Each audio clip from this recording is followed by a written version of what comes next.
Il y a au Québec environ 150 000 entrepreneurs. Ensemble, ils dirigent à peu près 220 000 entreprises dans le secteur privé. Qui sont-ils? Que font-ils? Comment se sont-ils rendus là? On explore ici à l'émission Entrepreneurs en action.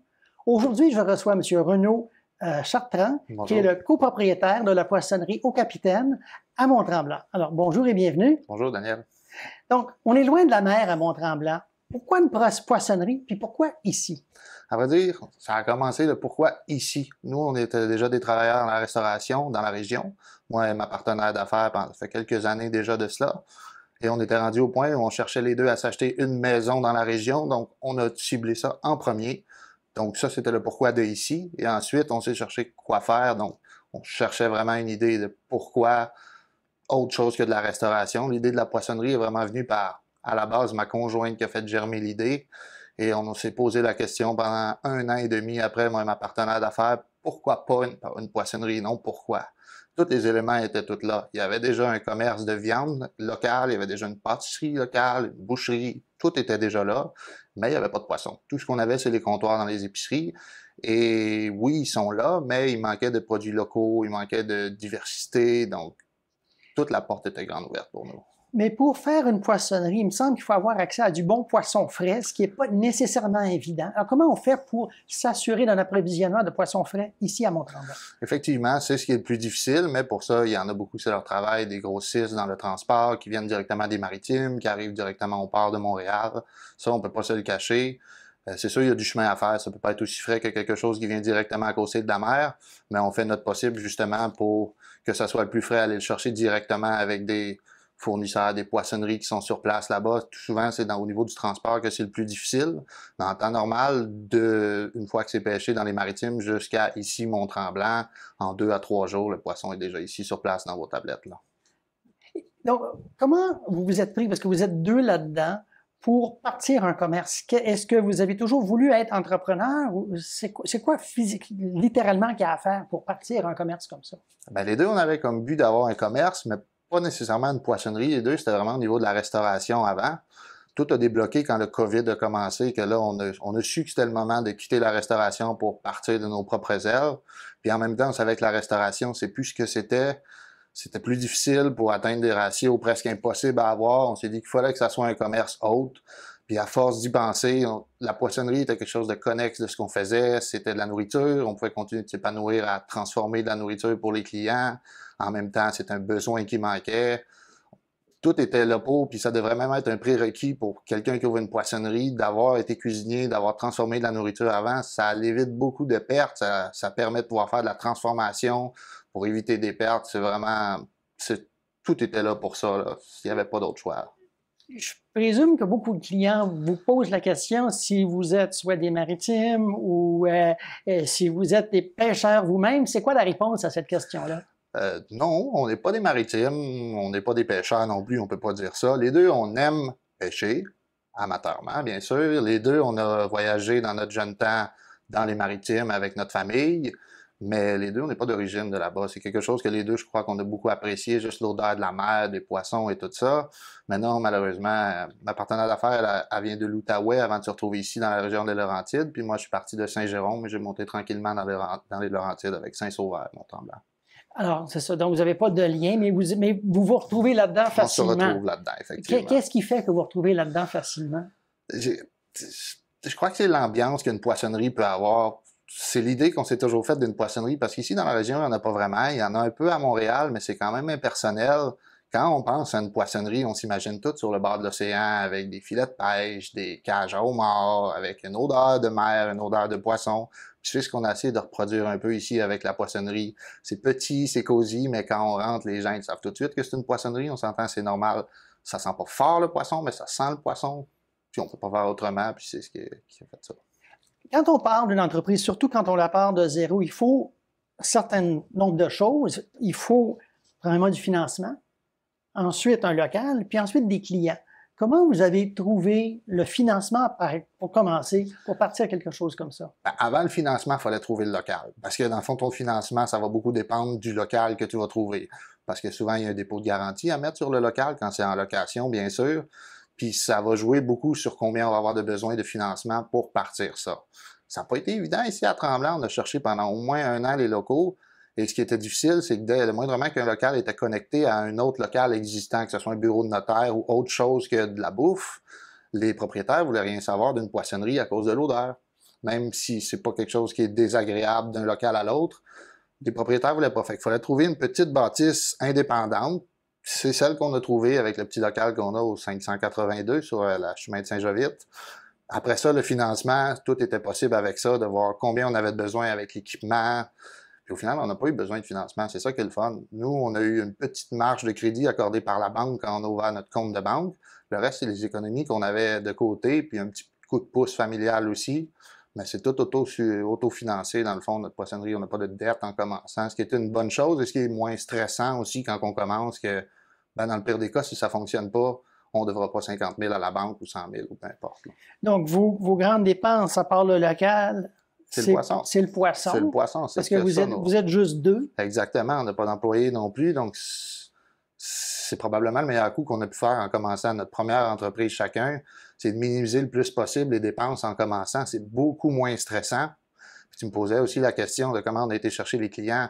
On n'a pas eu besoin d'aller les chercher, les clients. Ils sont vraiment venus par eux-mêmes. La première journée qu'on a ouvert, on n'a jamais eu une file d'attente aussi longue que ça devant le commerce, toute la journée, sans arrêt. OK, mais quand même, il faut que les gens sachent que vous êtes là. Ben, à la base, c'est sûr, ça faisait déjà 1 an et demi que le projet était en branle, mais que ça avançait tranquillement pas vite, le temps qu'on fasse notre plan d'affaires.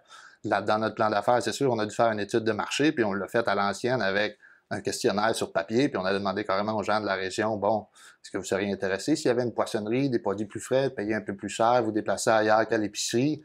Et on a été vraiment surpris que pratiquement 90% et plus, c'était du gros positif, puis on l'a eu à la première journée d'ouverture. Je crois que les gens nous attendaient de pied ferme, là, juste avec le bouche à oreille qui s'est fait à Mont-Tremblant, c'est un petit village quand même, ça ajoute beaucoup en notre faveur, puis ça n'a pas arrêté encore depuis. Ben c'est ça, donc, vous réussissez. Vous êtes ouvert depuis quand exactement? Depuis le 10 septembre l'année dernière, qui était 2021. OK. Donc, ça fait même pas 1 an. Ça fait un petit peu plus quand même. OK. Et puis, donc, vous n'avez pas eu beaucoup. En fait, ça roule depuis ce temps-là. Exactement. Les publicités, on n'a pas fait grand-chose au niveau publicité, puis jour après jour, il y a toujours la même clientèle qu'on revoit, puis toujours un petit peu plus de nouvelles clientèles jour après jour. Puis, est-ce qu'il y a des choses qui poignent plus que d'autres? C'est sûr et c'est plate. À notre désarroi, on s'attendait vraiment à ce que tout ce qui était plus flyé, c'est ce qui allait le plus pogner avec la clientèle. Mais au final, oui, ça va toucher une certaine clientèle, mais les gens vont toujours rester avec les classiques qu'on retrouve au comptoir d'épicerie, donc du saumon, de la morue, des choses qu'on trouve un peu partout, mais aiment mieux venir encourager local puis acheter notre saumon, notre morue que d'aller à l'épicerie. Et puis d'autres choses comme des huîtres aussi, je présume. Pour tout ce qui est... C'est ce qui marche le plus, c'est ce qu'on peut retrouver à l'épicerie surprenamment et ce qu'on transforme. Donc, ce qu'on cuisine, ce qu'on prépare à manger, c'est vraiment ce qui fonctionne le plus. Là. Et ça aussi, c'est une composante. Donc, il y a du frais chez vous et il y a une partie cuisinée parce que vous avez travaillé tous les deux dans la cuisine au départ. Exactement. Même toute notre vie, les deux, on a pas mal juste fait ça, travailler en cuisine. De toute ma vie, j'ai eu la chance de toucher à l'administration dans mes stages pour l'école, mais même ma partenaire d'affaires a toujours travaillé en restauration. Elle a eu la chance de travailler un peu dans une poissonnerie aussi. Elle avait son entreprise comme chef consultante dans l'Outaouais, puis elle a eu un petit service de traiteur aussi. Donc, les deux, on a toujours été dans le domaine de la nourriture. Parfait. On va revenir dans quelques instants pour poursuivre notre conversation. À bientôt.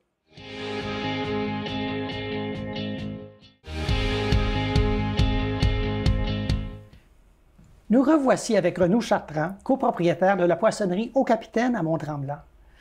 Rebonjour. Rebonjour. Alors, vous avez commencé à parler un peu là, de comment toi et ta conjointe, vous êtes les deux copropriétaires. C'est ma partenaire d'affaires. Ta partenaire d'affaires, OK. Comment vous avez créé ça? Donc, si moi, je te demande de te parler de toi, par exemple, en quelques mots, comment tu te décris?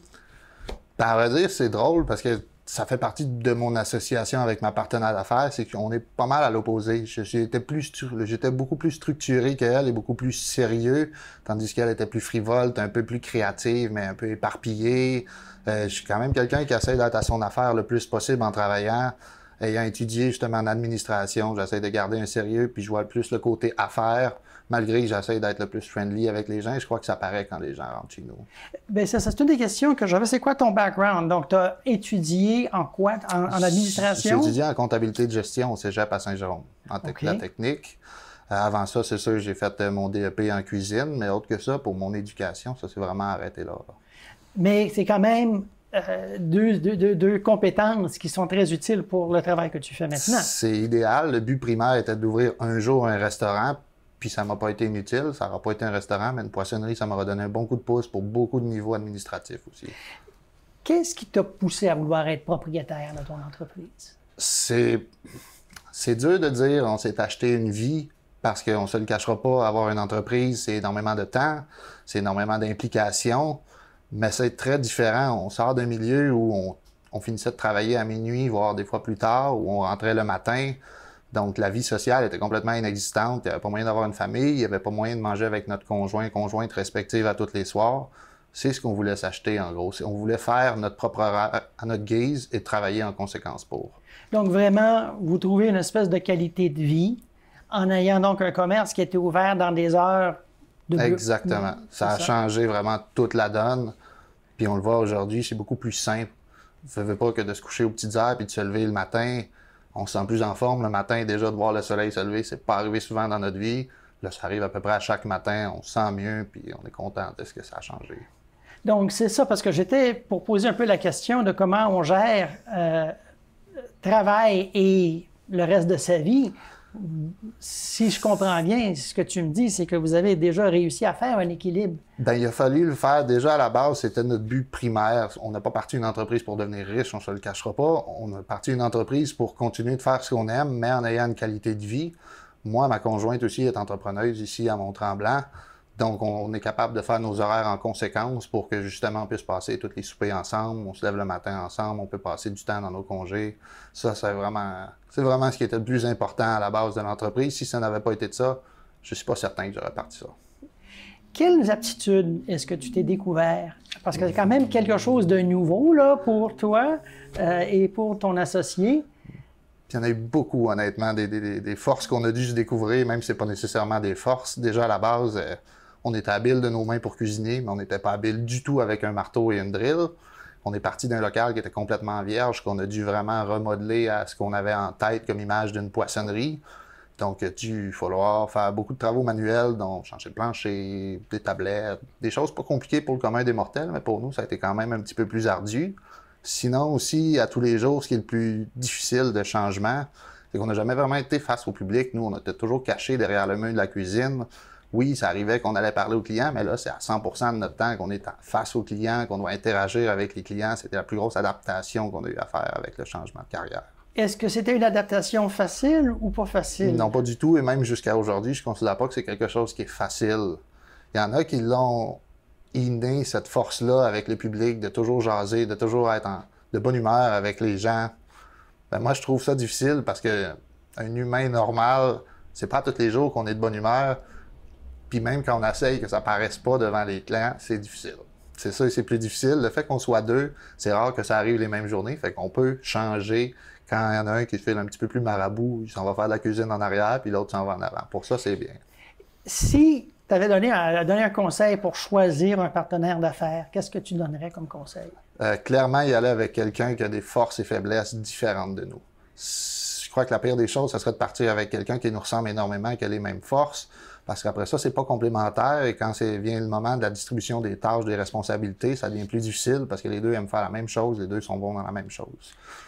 Est-ce que tu as trouvé, bon, tu parlais un peu de ce que tu trouvais difficile, mais y a-t-il des choses que tu as trouvées faciles à faire en étant entrepreneur ou dans la poissonnerie? Surprenamment, oui. On s'entend, tout ce qui est nourriture, papoter, ça c'est sûr, ça fait partie des choses faciles, mais outre que ça, gérer la comptabilité d'une petite entreprise comme ça, où il n'y a pas d'employés, où il n'y a pas énormément de dépenses, qui a juste les rentrées d'argent tous les jours. J'en avais fait à l'école, j'avais aidé à la gestion d'un restaurant un peu, mais je me débrouille beaucoup mieux que j'aurais pensé là-dedans, ce qui est une très bonne chose, fait que ça permet de garder les comptes à jour. La MRC aussi nous ont beaucoup aidé et dirigé avec tout ce qui était finance pour l'entreprise. Puis une fois que toutes les choses sont bien placées, ça se fait tout seul par après, puis ça, je m'attendais à ce que ce soit plus difficile à la base. Et ça, c'est un bon point à mentionner, l'aide qui peut être offerte, par exemple, dans le cas de la MRC, je pense que... Qu'est-ce qu'ils vous ont donné? À MRC des Laurentides nous ont vraiment beaucoup aidé depuis même avant que le projet, quand le projet était juste dans les airs. Eux, ils sont vraiment venus nous aider le plus possible avec la réalisation du projet. Au niveau du financement, si on n'avait pas été capable de s'autofinancer, eux, ils étaient là pour une aide, que ce soit un prêt ou des bourses. Tout ce qui touche à l'aspect financier, ils sont là pour nous aider. Non seulement ça, ils nous ont même dirigés vers... c'est un programme, dans le fond, c'est le STA, c'est le soutien au travail autonome pour les jeunes entrepreneurs. Il y a certaines conditions à respecter, mais en gros, c'est le fun. Ça fait que les deux propriétaires, on a été payés par le gouvernement un certain salaire pendant la première année de démarrage pour nous aider à moins sortir d'argent de l'entreprise pour se payer des salaires. Donc, il y a des choses qui sortent. Puis comment vous avez fait pour savoir qu'est-ce qui existait? Ben, à vrai dire, j'étais déjà un peu en contact avec la MRC, avec mon ancien travail. Le propriétaire faisait affaire à quelques reprises avec la MRC quand il était question des subventions avec le COVID et tout ça. Et j'ai été recontacté directement à la personne ressource avec qui on traitait déjà avant au commencement de la poissonnerie. Puis cette personne-là nous a vraiment super bien dirigés avec ses collègues, avec lui-même, avec tous les aspects où on avait besoin d'aide et même plus encore. Ils ont vraiment été d'une très bonne aide pour partir. Et je pense que c'est quelque chose qu'il faut retenir parce que je pense que beaucoup de gens qui songeraient à partir d'une entreprise pensent qu'ils vont ou ils doivent y aller vraiment tout seuls. Et il y a des affaires pour épauler les entrepreneurs. Puis la plus grosse partie avant de se partir en entreprise, on ne se le cachera pas, c'est de bâtir un plan d'affaires viable et structuré. Ça allait bien dans notre cas parce que j'en avais quand même fait un à l'école en détail pour un restaurant. Mais eux, ils sont vraiment là aussi pour aider beaucoup. Donc, eux, ils nous ont donné un autre modèle de plan d'affaires qu'ils ont fait avec nous tout au long du démarrage de l'entreprise. Mais pour même ceux qui ne sont pas du tout habitués avec les plans d'affaires, ils étaient vraiment présents pour donner un coup de main pour quoi que ce soit pour un démarrage d'entreprise. Avec tout ça, entre la cuisine, la préparation des réceptions, la réception des affaires, les clients, c'est quoi une journée typique? Une journée typique, c'est on arrive. On reçoit du poisson, c'est dans les premières choses qu'on fait en arrivant. On arrange notre poisson, on place notre présentoir. Une fois que le côté clientèle est préparé, là, on commence les grosses préparations à l'arrière. On fait souvent cuire de la pieuvre, on fait souvent des tartares. On fait toutes nos recettes qu'on a à faire, on les fait le plus tôt possible pour être sûr que tout est démarré, va être prête à la fin de la journée. Si moi j'ai un peu de temps, je vais essayer de faire un petit peu de comptabilité pendant la journée, pendant que Véro va s'occuper de la clientèle. Puis sinon, ben, on rentre à la maison heureux vers 7h, 7h moins quart, on va dîner avec nos conjointes et c'est comme ça. Donc, c'est ça, c'est pas plus compliqué que ça, c'est assez facile parce que, justement, vous avez quelque chose où les clients viennent à vous à des heures fixes. Ça a été le plus gros travail au début et je pense que ça s'est fait très vite fait de s'établir une routine saine et productive en même temps. Malgré tout ce qu'on a à faire, on a cherché un peu de la sous-traitance pour faire certains de nos produits qu'on n'avait pas le choix, qui prenaient toute notre vie hors du travail. Puis ça a beaucoup aidé justement à pouvoir se dégager de certaines responsabilités pour pouvoir profiter de notre temps libre. Super. On va revenir dans quelques minutes. Merci.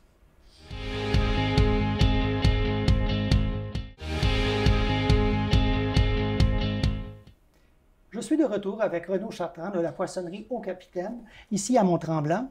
Alors, rebonjour. Bonjour encore. On aimerait parler maintenant des défis pour un jeune entrepreneur comme toi. Tu disais qu'il y a quelques minutes qu'il y en a pas mal. À peu près chaque jour du commencement d'une entreprise est un nouveau défi. Parce que premièrement, on n'est pas habitué à ce que autant d'imprévus arrivent. Et si c'est le meilleur conseil qu'on peut donner à des gens qui se lancent en entreprise, c'est attendez-vous à l'imprévu. Parce que c'est ça à tous les jours ou presque. Donne-moi quelques exemples d'imprévus. Au cours de la première année d'existence de notre poissonnerie, ça fait déjà 3 pannes majeures d'électricité qui ont duré plusieurs jours. Vu que tous nos produits, c'est des produits frais, il faut quand même une source d'électricité pour ça. Fait qu'il a fallu s'adapter, courir après des génératrices, tout ça. Ce n'est qu'un exemple parmi d'autres. L'électricité, la plomberie étaient déjà sur place, mais on a dû faire des modifications parce que ça ne fonctionnait pas. On n'est pas habitué non plus dans ce genre de travail manuel-là, mais du jour au lendemain, on ouvre une switch d'électricité et tout plante et plus rien fonctionne. Fait que c'est toujours de trouver des solutions à ce qu'on ne s'attend pas à ce qui arrive, de réagir le plus vite possible. C'est ce qui rend que chaque jour, il y a toujours un nouveau défi. Il y en a tellement que je pourrais vous nommer. C'est quelque chose, mais juste la maladie, si on est juste 2 dans notre entreprise, donc s'il y en a un des 2 qui tombe malade systématiquement, l'autre doit assumer toute seule le commerce, ce qui n'est pas évident dans les heures de pointe parce qu'il y a beaucoup de gens en même temps.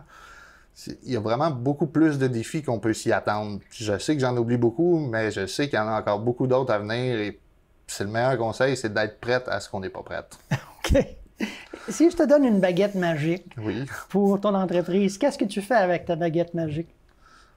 C'est une très bonne question avec ma baguette magique. Je pense que je la garderai comme elle va en ce moment, honnêtement. Sur certains points, le mieux que ça serait de faire déménager l'océan à côté de chez nous. Je crois que ce serait le meilleur point parce que le plus difficile, c'est le transport. C'est facile de trouver des approvisionnements avec des beaux produits de l'océan. Ce qui est le plus difficile, c'est le transport parce que finalement, le transport va être le double du coût d'un produit qu'on peut acheter, ce qui revient à aucun sens. Donc, ouais, je pense que si j'avais une baguette magique, ce serait d'avoir l'océan plus proche ou une ligne directe d'air privé pour avoir mes produits le plus vite possible. OK. Parce que ça amène une autre question, parce que tout le monde a fait face à part des défis de l'imprévu, on a l'inflation, le manque de main-d'œuvre, tout ça. Pour vous autres, un peu, c'est quoi vos défis dans cet ordre-là en ce moment? Le manque de main-d'œuvre, on s'en tire bien parce qu'on n'a pas du tout de main-d'œuvre. Oui, on travaille un peu plus fort parce qu'on est juste les deux, mais vraiment, nous, c'est l'inflation qui aura frappé le plus fort. Juste depuis le début d'année, certains produits ont augmenté jusqu'à 6 fois, pas nécessairement en termes de prix, mais 6 fois au courant de la première année, il y a eu des augmentations de prix qui sont assez impressionnantes sur des produits communs comme du saumon, de la morue. Puis des fois, c'est pas juste l'inflation, ça peut être le taux de change d'un pays qui fait qu'un produit devient beaucoup plus cher du jour au lendemain. Ça, c'est sûr, ça a fait peur à beaucoup de gens, mais les gens l'ont vu que c'était pas juste chez nous, c'est dans tous les autres aspects de la vie, que ce soit pour aller gazer, que ce soit pour aller à l'épicerie, faire le reste de son épicerie. Tout est plus cher, donc on n'a pas eu le choix de s'adapter avec ça aussi. Est-ce qu'il y a des produits, par exemple, normalement vous auriez que vous n'avez pas parce qu'il y a des problèmes d'approvisionnement? C'est pas à cause de des problèmes d'approvisionnement, mais à cause de l'inflation. Il y a beaucoup de produits qu'on ne tiendra pas sur place, qu'on va offrir quand même aux clients, mais seulement sur commande spéciale. Donc, ils viennent nous le commander directement sur place et nous, on leur commande après pour pas être coincés avec un produit qui vaut extrêmement cher à cause de l'inflation. Des choses comme les langoustines, c'est quelque chose que les gens aiment beaucoup dans la région.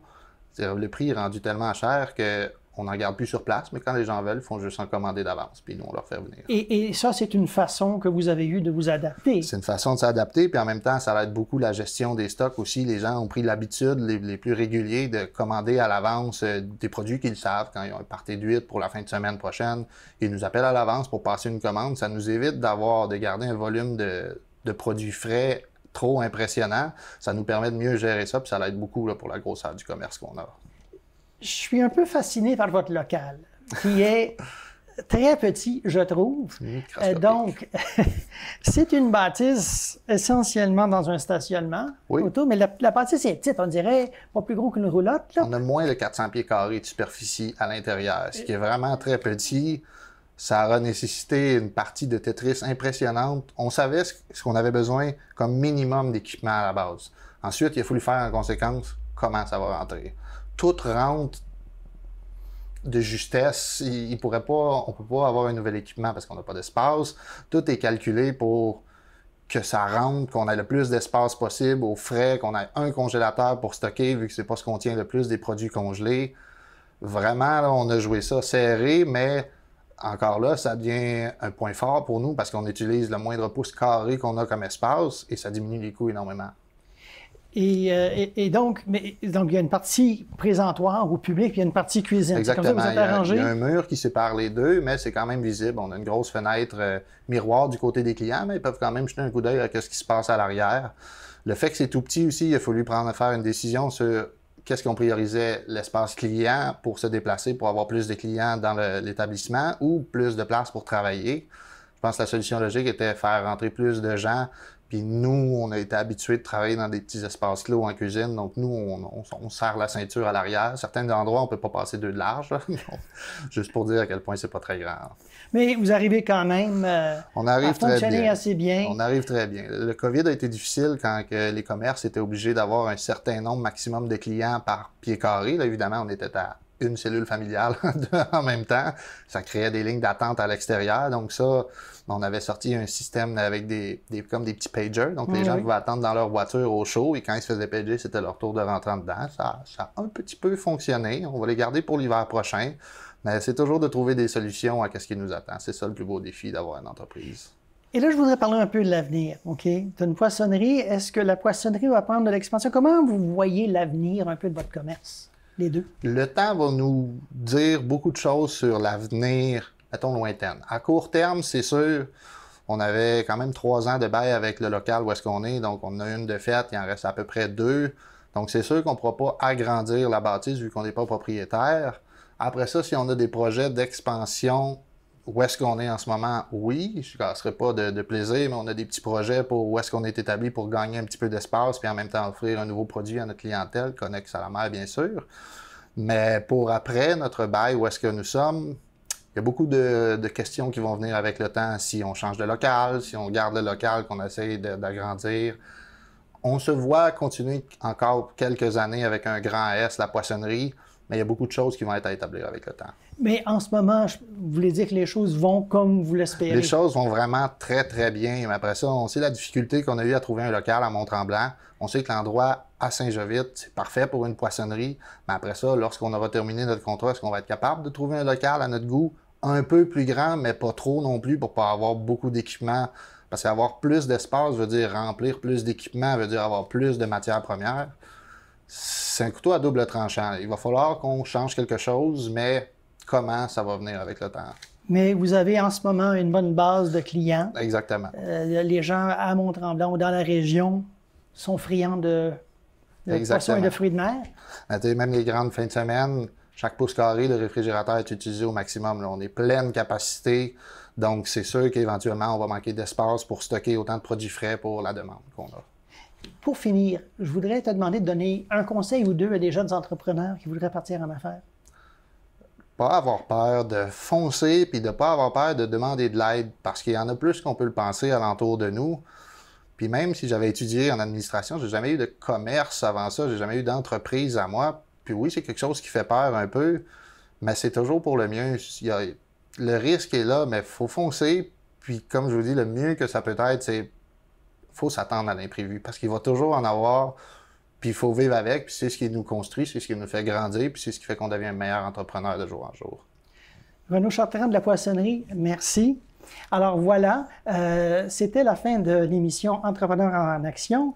Ici Daniel Drolet. Je vous invite à écouter les autres émissions et aussi à nous suivre dans les médias sociaux sur TVCL.